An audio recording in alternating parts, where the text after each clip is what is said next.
Halo Renjang.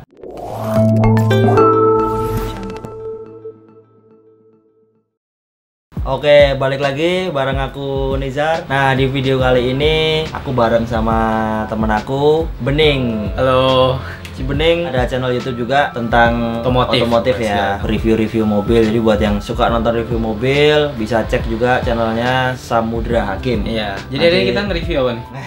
Ini di video kali ini masih seputar tentang drifting, ngobrolin sneakers pastinya. Nah, kebetulan akhir-akhir ini teman-teman lagi suka konten-konten drifting nih. Nah, si Bening ini beberapa bulan yang lalu habis dari luar negeri, terus ada beberapa cerita tentang drifting. Kita bakal ngobrol-ngobrol di sini tentang drifting. Mungkin teman-teman juga ada cerita tentang drifting juga, bisa kita ngobrol-ngobrol di komen. Suka sneakers? Akhir-akhir ini suka ya, berkat dari itu tuh, udah habis dari luar negeri, habis itu ketagihan beli. Dulu tuh ya sempet suka dari lama lah. Pokoknya kalau make itu juga lihat-lihat jenisnya, brandnya gitu. Cuma nggak yang sampai paham banget edisi apa gitu.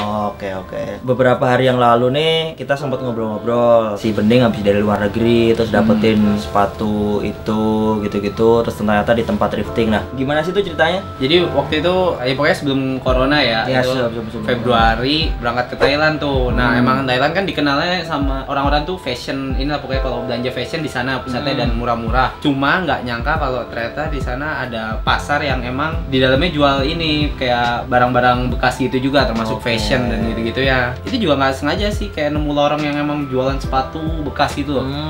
Oh, berarti pasarnya tuh luas banget ya? Luas banget, dan itu cuma buka pas weekend. Pokoknya namanya Chatuchak Weekend Market. Jadi kalau ke sana itu pasarnya tuh kayak bongkar pasang gitu berarti? Tetap ini sih kayak permanen, cuma emang bukanya pas weekend doang. Jadi kalau bikin itinerary pas jalan ke sana, mau ke sana itu dibikinnya pas weekend aja gitu. Dan itu pokoknya di sana waktu itu masuk ke, pasti ada blok-bloknya, itu nggak ngerti blok apa, dan di situ dalamnya tuh ternyata banyak banget yang jualan sepatu bekas. Waktu itu ya udah akhirnya pakaian juga ada, tapi pakaian juga ada, dan di sana juga pakaian juga banyak sih sebenarnya yang baru, cuma nggak ori. Habis itu masuk ke situ lihat-lihat, kok akhirnya kayak ya udahlah akhirnya beli. Cuma waktu itu karena nggak nyiapin budget, kalau tahu ternyata di situ banyak yang jual sepatu, akhirnya iya cuma kesampaian beli satu doang. Situ pokoknya banyak banget. Waktu itu sempat ada orang dari Malaysia juga lagi belanja fans, banyak banget di sana gitu. Dan ya pas di sana keliling-keliling ke beberapa toko, karena waktu itu juga belum ngerti tentang Jordan ya. Jadi waktu itu sempat nemu Jordan yang off-white. Jordan off-white. Nah itu tuh nggak tahu di perdebatannya. Jordan off-white yang mana tuh? Pokoknya full kayak putih gitu lah. Pokoknya full putih. Dan itu tuh cuma belum ngerti karena waktu itu kan kayak kelihatan sampingnya kekletek. Terus logo Nike-nya itu juga di kayak ada jahitannya. Cuman dijahit. Nah, itu logo ditempel terus cuma dijahit ujung sama ujung. Iya, gitu. Nah itu kira kayak anjir nih sepatu udah kayak gini masih dijual gitu. Terus kayak ayo udahlah coba cari yang gitu. Iya, padahal emang gitu, tahu gitu kan siapa tahu ori ya diambil gitu. Tapi berapa harganya waktu itu? Dijualnya berapa second ya? Sekitar 600-an. 100.000. Cuma bisa ditawar karena di sana mungkin belinya juga karungan ya, dan pas ngobrol di sana sama ownernya itu emang dia ngambil barang-barang kayak dari Amerika gitu loh, jadi beli kiloan banyak dijual di situ. Karung.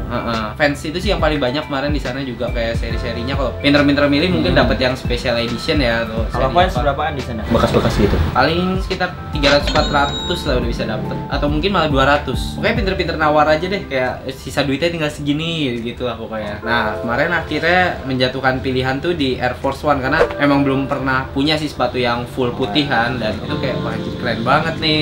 Terus akhirnya lihat-lihat dapet ukuran yang pas. Tadinya hampir udah nggak dapet tuh ukuran yang pas, cuma nyari-nyari lagi dapet. Terus ya udah tawar menawar dari 400 sampai jadi 200-an. Cuma emang udah ada cracknya ya, karena pasti kan kalau pemakaian. Apalagi Air Force One gampang banget crack. Iya, sampai akhirnya ditawar ya jadi ya 200 sampai 300-an lah rupiah. So kalau dirupiahin ya, kalau batnya lupa berapa itu. Berarti lumayan murah ya? Kalau 300 lah ya, 300.000 dapat Air Force One. Iya, makanya kalau kesana siapin budget yang lebih deh, karena waktu itu juga nggak tahu sih kalau ternyata ya bakal ada kayak gitu, jadi bisa belanja. Menarik gitu. Juga. Apa tadi nama pasarnya? Chatuchak Weekend Market. Buat teman-teman yang pengen thrifting di luar negeri, cuman ya karena masih pandemi gini belum bisa sih ke luar negeri. Dan sana juga banyak sih jual-jual tas kayak dari plastik IKEA yang dulu berapa waktu lalu kan sempat ngehits juga tuh.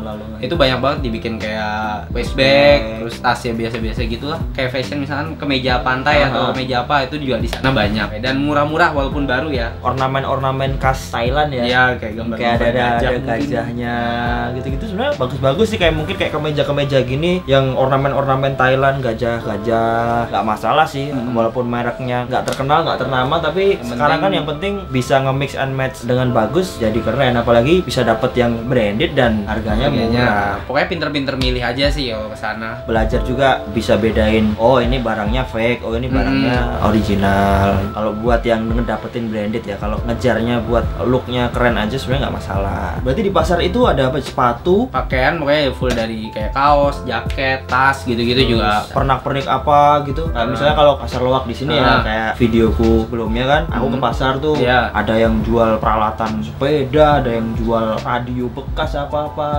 Itu ada beberapa, cuma dia lebih ke ini sih ya, pokoknya buat fashion gitu rata-rata kayak gitu ya, buat oleh-oleh lah gitu juga banyak makanan. Dan siapa tahu kalau kalian susah nyari makan yang halal pas di Thailand ya, di situ juga banyak. Oh, di pasar itu juga ada? Iya, itu lebih gampang nyari di situ malah. Jadi bisa thrifting ya, makannya juga di situ, jadi enak lah. Pokoknya lengkap di situ. Berarti kayak istilah kalau di sini ya kayak pasar yang sempet aku datengin, pasar Pahing di Sleman atau pasar Legi di Jatinom. Jadi kayak adanya tuh ya cuman setiap tanggal Jawa Pahing atau tanggal Jawa Legi. Jadi kayak seminggu sekali gitu aja. Cuma beda ininya aja, bahasanya. Iya, bahasanya beda. Dan mungkin ya harganya mungkin agak lebih tinggi di Thailand. Cuman kalau untuk sepatu dengan harga segitu worth it banget, karena kalau Air Force One beli baru berapa sekarang, terus secondnya misalnya kalian nyari paling ya di harga 600, 500, masih harga segituan. dengan dapat harga 300, 400, 300 lah tadi, murah banget. Barangnya emang ini sih ya, pokoknya orang sana ngomong bekas dari Amerika gitulah. Jadi apalagi Amerika tuh kan kemungkinan dapat fake-nya ya lumayan kecil lah. Berarti next bakal trip-trip lagi. Kayaknya bakal mencari tempat-tempat seperti itu lagi ntar kalau keluar negeri. Ini baru dapat Thailand ya. Katanya di Jepang tuh juga bagus, driftingnya bagus. Oh, itu sempat ke Jepang juga padahal ya? Iya, cuma waktu itu belum tahu ya. belum paham tentang hal-hal kayak gitu. Kemarin sih sempat kan karena adik kuliah di Jepang. Nah itu bisa tuh sebenarnya. Dibeliin Adidas Boost full hitam, itu juga bekas tuh, dibeliin tuh dapat 400.000 lah pokoknya. Rupiahnya? Iya, rupiahnya. Wah, Adidas Boost 400.000. Dan kalau di sana udah dipastikan ori gitu loh kata adikku sih kayak gitu. Apalagi kayak fashion Jepang kan banyak jadi kiblat fashion teman-teman di sini. Jadi pasti di sana barangnya oke lah. Jadi belum tahu ya. Iya, kalau udah tahu dulu malah jalannya ya pas di Jepang ya ke ini outlet yang emang brand-brand tapi yang barang-barang baru. Itu juga cuma bersama sekedar lihat-lihat doang, karena ternyata harganya nggak beda jauh. Nggak beda jauh kalau harga asli, paling beda beberapa ratus karena paling pajaknya kan beda. Tapi kalau untuk turis dari luar negeri itu nggak dikenain pajak kalau belanja di Jepang. Cuma sekarang ada peraturan baru ya, setiap mau balik ke Indo atau ini kalau nggak salah ya itu bayar berapa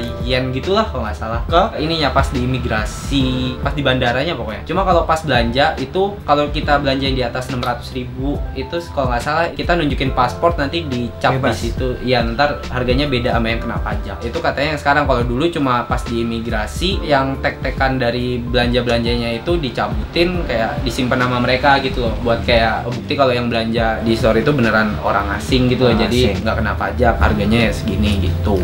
Informasi dari Bening soal tadi thrifting di Thailand, terus soal kalau beli-beli barang di Jepang. Ini baru 2 negara itu sih yang 2 negara, tapi menarik banget sih sebenarnya. Dari dulu pengen banget ke Jepang, cuman ini masih nabung. Sama ini dulu kan sempet ke Nepal. Nah kalau di Nepal thriftingnya itu dia malah peralatan gunung, karena di sana banyak banget karena kan jaket-jaket second kayak The North Face atau apa, itu kan di sini mahal, di sana murah pokoknya. Bahkan barunya pun di store itu bisa beda 1 jutaan daripada di sini. Barunya.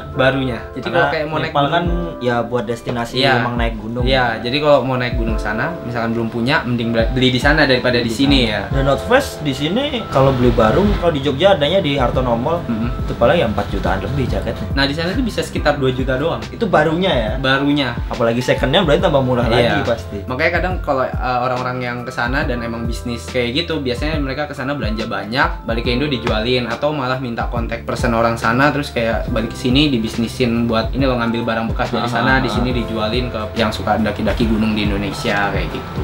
informasi lagi. Udah ada 3 tadi malah, Thailand, Jepang, sama Nepal. Budaya thrifting tuh nggak cuman di Indonesia aja, karena sebenarnya thrifting itu udah lama banget ada di Jepang, di Korea, terus di Thailand. Buat kalian semua yang sering jalan-jalan ke luar negeri, mungkin ya nanti kalau pandeminya udah kelar atau kemarin sering keluar negeri terus pengen keluar negeri lagi, mungkin bisa dicoba nyari destinasi tempat thrifting di negara yang kalian tuju. Siapa tahu ada barang-barang bagus. Karena gimana caranya kalian nge-fashion nggak harus mahal, tapi kalau kalian bisa ngedapetin barang yang bagus dan murah, itu menurutku lebih bagus. Jadi nggak boros juga kan. Iya, pokoknya bisa tampil keren dengan budget yang seminimal mungkin lah ya. Oke, gitu aja sih video kali ini bareng Bening. Kira-kira gimana menurut kalian pembahasan kita? Kalian bisa tulis di komen, kita bisa ngobrol-ngobrol. Pokoknya semoga bermanfaat lah ya infonya. Benar. Kira-kira kalian pengen kita ngebahas apa lagi?